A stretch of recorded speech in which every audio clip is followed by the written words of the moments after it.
नमस्कार।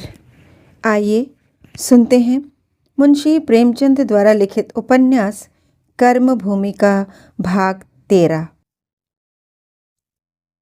मुन्नी के बरी होने का समाचार आनन फानन सारे शहर में फैल गया। इस फैसले की आशा बहुत कम आदमियों को थी। कोई कहता था जज साहब की स्त्री ने पति से लड़कर फैसला लिखवाया। रूठकर मैके चली जा रही थी। स्त्री किसी बात पर अड़ जाए तो पुरुष कैसे नहीं कर दे। कुछ लोगों का कहना था सरकार ने जज साहब को हुक्म देकर यह फैसला करवाया है, क्योंकि भिखारिन को सजा देने से शहर में दंगा हो जाने का भय था। अमरकांत उस समय भोज के सरजाम करने में व्यस्त था, पर यह खबर पा जरा देर के लिए वह सब कुछ भूल गया और इस फैसले का सारा श्रेय खुद लेने लगा। भीतर जाकर रेणुका देवी से बोला, आपने देखा अम्मा जी, मैं कहता न था उसे बरी करा के दम लूँगा। वही हुआ। वकीलों और गवाहों के साथ कितनी माथापच्ची करनी पड़ी है कि मेरा दिल ही जानता है। बाहर आकर मित्रों से और सामने के दुकानदारों से भी उसने यही डींग मारी। एक मित्र ने कहा, औरत है बड़ी धुन की पक्की, शौहर के साथ न गई, बेचारा पैरों पड़ता रह गया। अमरकांत ने दार्शनिक विवेचना के भाव से कहा, जो काम खुद न देखो वही चौपट हो जाता है। मैं तो इधर फंस गया, उधर किसी से इतना भी ना हो सका कि उस औरत को समझाता। मैं होता तो मजाल थी कि वह यूं चली जाती। मैं जानता कि यह हाल होगा तो सब काम छोड़कर जाता और उसे समझाता। मैंने तो समझा डॉक्टर साहब और 20 ही आदमी हैं, मेरे न रहने से ऐसा क्या घी का घड़ा लुढ़क जाएगा। लेकिन वहाँ किसी को क्या परवाह, नाम तो हो गया, काम हो या जहन्नुम में जाए। लाला समरकांत ने नाच तमाशे और दावत में खूब दिल खोलकर खर्च किया। वही समरकांत जो इन मिथ्या व्यवहारों की आलोचना करते कभी न थकता था, अब मुंह तक न खोलता था, बल्कि उल्टे और बढ़ावा देता था। जो संपन्न हैं वह ऐसे अवसर पर न खर्च करेंगे तो कब करेंगे। धन की यही शोभा है। हाँ, घर फूंक कर तमाशा न देखना चाहिए। अमरकांत को अब घर से विशेष घनिष्ठता होती जाती थी। अब वह विद्यालय तो जाने लगा था, पर जलसों और सभाओं से जी चुराता रहता था। अब उसे लेन देन से उतनी घृणा न थी। शाम सवेरे बराबर दुकान पर आ बैठता और बड़ी तनदेही से काम करता। स्वभाव में कुछ कृपणता भी आ चली थी। दुखी जनों पर उसे अब भी दया आती थी, पर वह दुकान की बंधी हुई कौड़ियों का अतिक्रमण न करने पाती। इस अल्पकाय शिशु ने ऊंट के नन्हे से नकेल की भांति उसके जीवन का संचालन अपने हाथ में ले लिया था। मानो दीपक के सामने एक भुनगे ने आकर उसकी ज्योति को संकुचित कर दिया था। 3 महीने बीत गए थे। संध्या का समय था। बच्चा पालने में सो रहा था। सुखदा हाथ में पंखिया लिए एक मोढ़े पर बैठी हुई थी। कुशांगी गर्भिणी विकसित मातृत्व के तेज और शक्ति से जैसे खिल उठी थी। उसके माधुर्य में किशोरी की चपलता न थी, गर्भिणी की आलस्यमय कातरता न थी। माता का शांत तृप्त मंगलमय विलास था। अमरकांत कॉलेज से सीधे घर आया और बालक को सचिंत नेत्रों से देखकर बोला, अब तो ज्वर नहीं है। सुखदा ने धीरे से शिशु के माथे पर हाथ रखकर कहा, नहीं, इस समय तो नहीं जान पड़ता, अभी गोद में सो गया था तो मैंने लिटा दिया। अमर ने कुर्ते के बटन खोलते हुए कहा, मेरा तो आज वहाँ बिल्कुल जी न लगा। मैं तो ईश्वर से यह प्रार्थना करता हूँ कि मुझे संसार की और वस्तु कोई नहीं चाहिए, यह बालक कुशल से रहे। देखो कैसा मुस्कुरा रहा है। सुखदा ने मीठे तिरस्कार से कहा, तुम्ही ने देख देख कर नजर लगा दी है। मेरा जी तो चाहता है इसका चुम्बन ले लूं। नहीं नहीं, सोते हुए बच्चों का चुम्बन न लेना चाहिए, सहसा किसी ने ड्योढ़ी में आकर पुकारा। अमर ने जाकर देखा तो बुढ़िया पठानिन लठिया के सहारे खड़ी है। बोला, आओ पठानिन, तुमने तो सुना होगा घर में बच्चा हुआ है। पठानिन ने भीतर आकर कहा, अल्लाह करे जुग जुग जिए और मेरी उम्र पाए। क्यों बेटा? सारे शहर का न्योता हुआ और हम पूछे तक न गए। क्या हम ही सबसे गैर थे? अल्लाह जानता है, जिस दिन यह खुशखबरी सुनी दिल से दुआ निकली कि अल्लाह इसे सलामत रखे।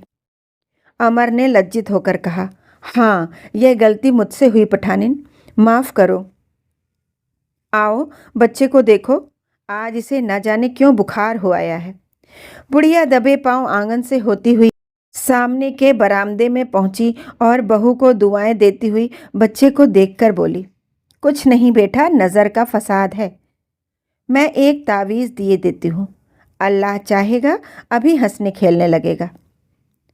सुखदा ने मातृत्व जनित नम्रता से बुढ़िया के पैरों का अंचल से स्पर्श किया और बोली, 4 दिन भी अच्छी तरह नहीं रहता माता। घर में कोई बड़ी बूढ़ी तो है नहीं, मैं क्या जानूं कैसे क्या होता है। मेरी अम्मा हैं, पर वह रोज़ तो यहाँ आ नहीं सकती, न मैं ही रोज़ उनके पास जा सकती हूँ। बुढ़िया ने फिर आशीर्वाद दिया और बोली, जब काम पड़े मुझे बुला लिया करो बेटा, मैं और किस दिन के लिए जीती हूँ। जरा तुम मेरे साथ चलो भैया, मैं तावीज़ दे दूँ। बुढ़िया ने अपने सलूके की जेब से एक रेशमी कुर्ता और टोपी निकाली और शिशु के सिरहाने रखते हुए बोली, यह मेरे लाल की नज़र है बेटा, इसे मंजूर करो।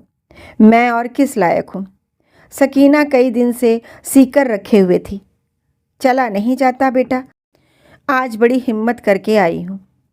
सुखदा के पास संबंधियों से मिले हुए कितने ही अच्छे से अच्छे कपड़े रखे हुए थे। इस सरल उपहार से जो उसे हार्दिक आनंद प्राप्त हुआ, वह और किसी उपहार से न हुआ था, क्योंकि इसमें अमीरी का गर्व, दिखावे की इच्छा या प्रथा की शुष्कता न थी। इसमें एक शुभ चिंतक की आत्मा थी, प्रेम था और आशीर्वाद था। बुढ़िया चलने लगी तो सुखदा ने उसे एक पोटली में थोड़ी सी मिठाई दी, पान खिलाए और बैराठे तक उसे विदा करने आई। अमरकांत ने बाहर आकर एक इक्का किया और बुढ़िया के साथ बैठकर तावीज़ लेने चला। गंडे तावीज़ पर उसे विश्वास न था, पर वृद्धजनों के आशीर्वाद पर था, और उस तावीज़ को वह केवल आशीर्वाद समझ रहा था। रास्ते में बुढ़िया ने कहा, मैंने तुमसे कुछ कहा था, वह तुम भूल गए बेटा। अमर सचमुच भूल गया था, शर्माता हुआ बोला, हाँ पठानिन, मुझे याद नहीं आया, माफ़ करो। वही सकीना के बारे में? अमर ने माथा ठोक कर कहा, हाँ माता, मुझे बिल्कुल ख्याल ना रहा। तो अब ख्याल रखो बेटा, मेरे और कौन बैठा हुआ है जिससे कहूँ।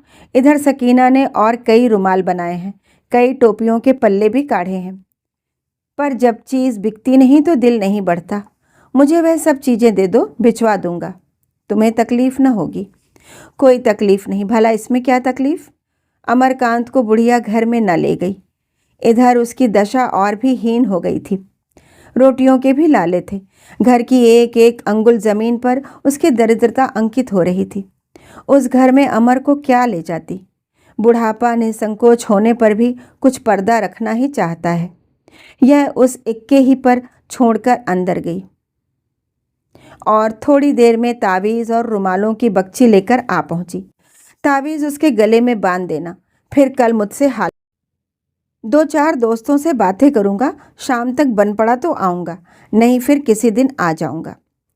घर आकर अमर ने तावीज़ बच्चे के गले में बांधी और दुकान पर जा बैठा। लाला जी ने पूछा, कहाँ गए थे? दुकान के वक्त कहीं मत जाया करो। अमर ने क्षमा प्रार्थना के भाव से कहा, आज पठानिन आ गई, बच्चे के लिए एक ताबीज़ देने को कहा था, वही लेने चला गया था। मैंने अभी देखा, अब तो अच्छा मालूम होता है। दुष्ट ने मेरी मूंछ पकड़कर खींच ली। मैंने भी कसकर एक घूंसा जमाया बच्चा को। हाँ, खूब याद आई। तुम बैठो, मैं ज़रा शास्त्री जी के पास से जन्म पत्र लेता हूँ। आज उन्होंने देने का वादा किया था। लाला जी चले गए तो अमर फिर घर में जा पहुँचा और बच्चे को गोद में लेकर बोला, क्यों जी, तुम हमारे बाप की मूँछ उखाड़ते हो? खबरदार जो फिर उनकी मूँछ छुई, नहीं तो दांत तोड़ दूंगा। बालक ने उसकी नाक पकड़ ली और उसे निगल जाने की चेष्टा करने लगा, जैसे हनुमान सूर्य को निगल रहे हों। सुखदा हंसकर बोली, पहले अपनी नाक बचाओ, फिर बाप की मूछें बचाना। सलीम ने इतने ज़ोर से पुकारा कि सारा घर हिल उठा। अमरकांत ने बाहर आकर कहा, तुम बड़े शैतान हो यार। ऐसे चिल्लाए कि मैं घबरा गया। किधर से आ रहे हो? आओ कमरे में चलो। दोनों आदमी बगल वाले कमरे में गए। सलीम ने रात को एक गज़ल कही थी, वही सुनाने आया था। गज़ल कह लेने के बाद जब तक वह अमर को सुना ना ले, चैन ना आता था। अमर ने कहा, मगर मैं तारीफ न करूँगा, समझ लो। शर्त तो जब है कि तुम तारीफ न करना चाहो, फिर भी करो। यही दुनियाए उल्फत में हुआ करता है, होने दो। तुम्हें हंसना मुबारक हो, कोई रोता है, रोने दो। अमर ने झुककर कहा, लाजवाब शेर है भाई, बनावट नहीं, दिल से कहता हूँ। कितना मजबूरी है। वाह। सलीम ने दूसरा शेर पढ़ा। कसम ले लो जो शिकवा हो तुम्हारी बेवफाई का, किए को अपने रोता हूँ, मुझे जी भर के रोने दो। अमर, बड़ा दर्दनाक शेर है। रोंगटे खड़े हो गए, जैसे कोई अपनी बीती गा रहा हो। इस तरह सलीम ने पूरी गज़ल सुनाई और अमर ने झूम झूम कर सुनी। फिर बातें होने लगी। अमर ने पठानिन के रुमाल को दिखाना शुरू किया। एक बुढ़िया रख गई है, गरीब औरत है, जी चाहे दो चार ले लो। सलीम ने रुमालों को देखकर कहा, चीज़ तो अच्छी है यार, लाओ 1 दर्जन लेता जाऊं। किसने बनाए हैं? उस बुढ़िया की एक पोती है। अच्छा, वही तो नहीं जो एक बार कचहरी में पगली के मुकदमे में गई थी? माशूक तो यार तुमने अच्छा छांटा। अमरकांत ने अपनी सफाई दी। कसम ले लो जो मैंने उसकी तरफ देखा भी हो। मुझे कसम लेने की क्या ज़रूरत? तुम्हें वह मुबारक हो, मैं तुम्हारा रकीब नहीं बनना चाहता। रुमाल कितने दर्जन के हैं? जो मुनासिब समझो दे दो। इनकी कीमत बनाने वाले के ऊपर मुनहसर है। अगर उस हसीना ने बनाए हैं तो फी रुमाल 5 रुपया। बुढ़िया या किसी और ने बनाए हैं तो फी रुमाल 4 आने। तुम मजाक करते हो, तुम्हें लेना मंजूर नहीं। पहले यह बताओ किसने बनाए हैं? बनाए तो हैं सकीना ही ने। अच्छा, उनका नाम सकीना है तो मैं फी रुमाल 5 रुपये दे दूँगा। शर्त यह कि तुम मुझे उसका घर दिखा दो। हाँ, शौक से, लेकिन तुमने कोई शरारत की तो मैं तुम्हारा जानी दुश्मन हो जाऊँगा। अगर हमदर्द बनकर चलना चाहो चलो। मैं तो चाहता हूँ उसकी किसी भले आदमी से शादी हो जाए। कोई तुम्हारी निगाह में ऐसा आदमी, बस यही समझ लो कि उसकी तकदीर खुल जाएगी।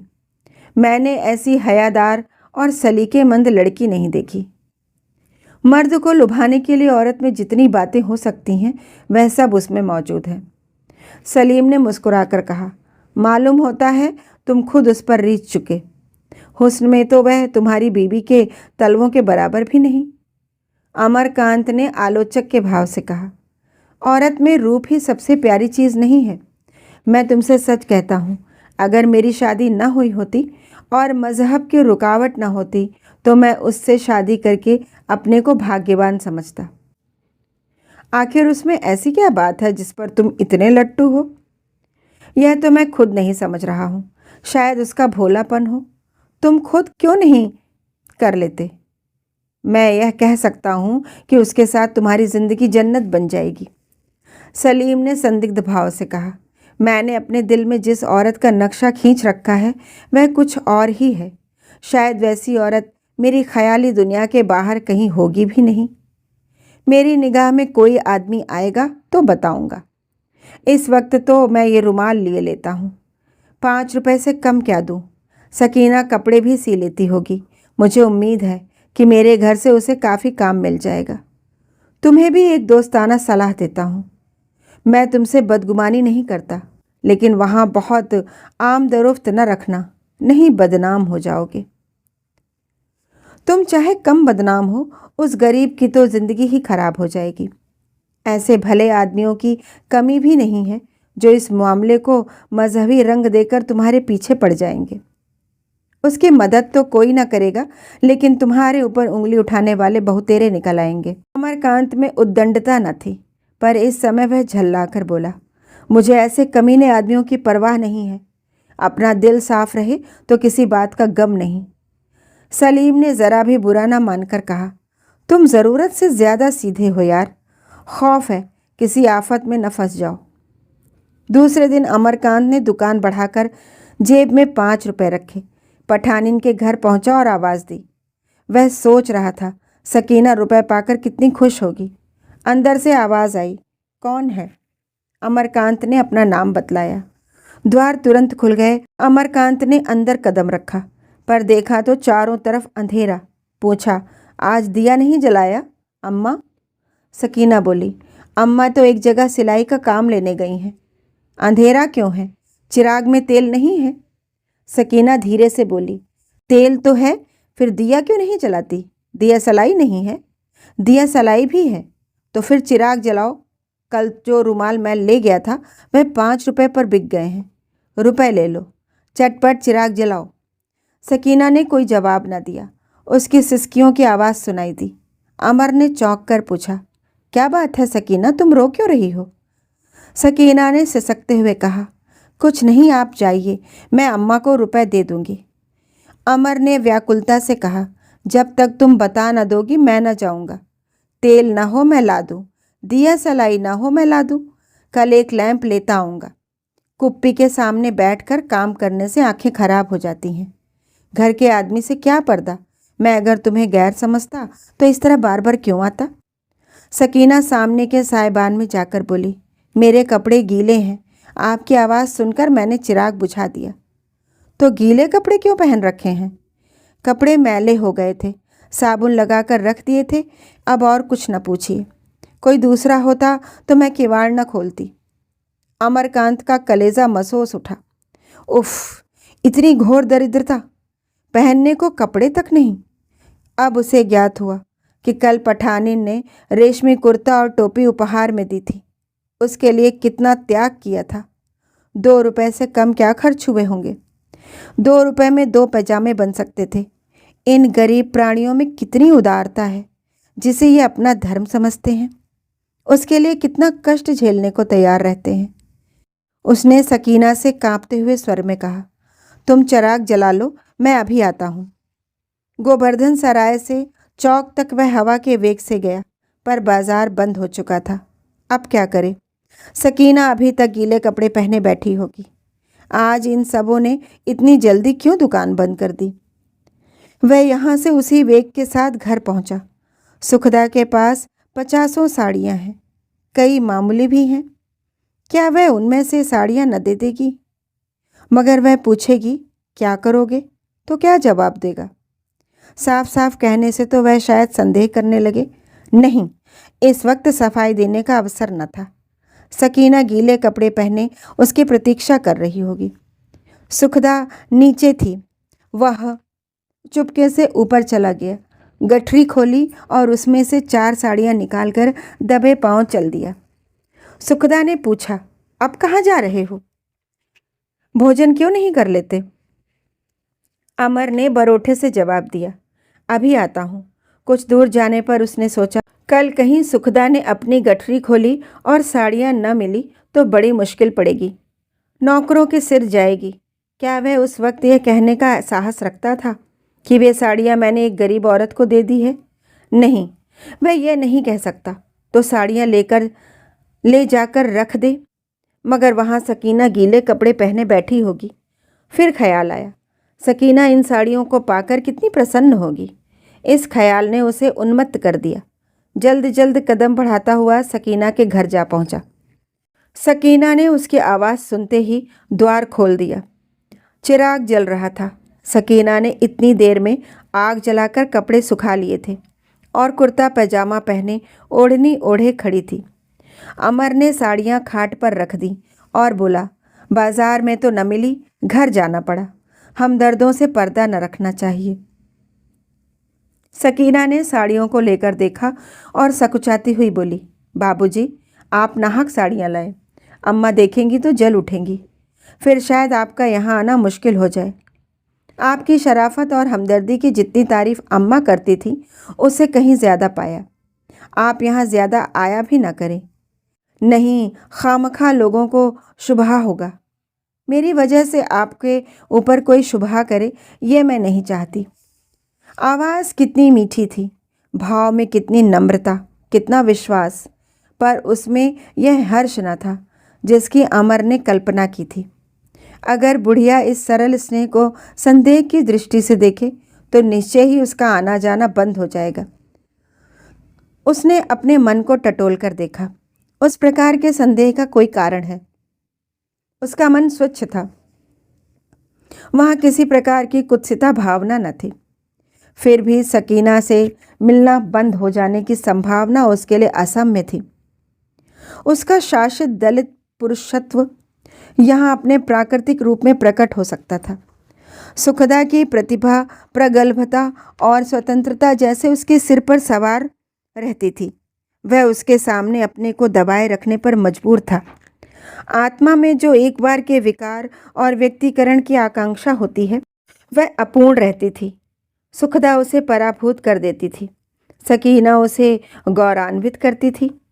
सुखदा उसका दफ्तर थी, सकीना घर। वहाँ वह दास था, यहाँ स्वामी। उसने साड़ियाँ उठा ली और व्यथित कंठ में बोला, अगर यह बात है तो मैं भूल कर भी ना आऊँगा, लेकिन पड़ोसियों की मुझे परवाह नहीं है। सकीना ने करुण स्वर में कहा, बाबूजी, मैं आपसे हाथ जोड़ती हूँ, ऐसी बात मुझसे न निकालिए। जब से आप आने जाने लगे हैं, मेरे लिए दुनिया कुछ और हो गई है। मैं अपने दिल में एक ऐसी ताकत, ऐसी उमंग पाती हूँ जिसे एक तरह का नशा कह सकती हूँ। लेकिन बदगोई से तो डरना ही पड़ता है। अमर ने उन्मत्त होकर कहा, मैं बदगोई से नहीं डरता सकीना, रत्ती भर भी नहीं। लेकिन एक ही पल में वह समझ गया, मैं बहका जाता हूँ। बोला, मगर तुम ठीक कहती हो, दुनिया और चाहे कुछ न कहे, बदनाम तो कर ही सकती है। दोनों 1 मिनट तक शांत बैठे रहे। तब अमर ने कहा, और रुमाल बना लेना, कपड़ों का प्रबंध भी हो रहा है। अच्छा, अब चलूँगा, लाओ साड़ियाँ लेता जाऊँ। सकीना ने अमर की मुद्रा देखी। मालूम होता था रोना ही चाहता है। उसके जी में आया साड़ियाँ उठाकर छाती से लगा ले, पर संयम ने हाथ न उठाने दिया। अमर ने साड़ियाँ उठा ली और लड़खड़ाता हुआ द्वार से निकल गया, मानो अब गिरा, अब गिरा। आज बस यहीं तक। कल फिर मिलेंगे अगले भाग के साथ।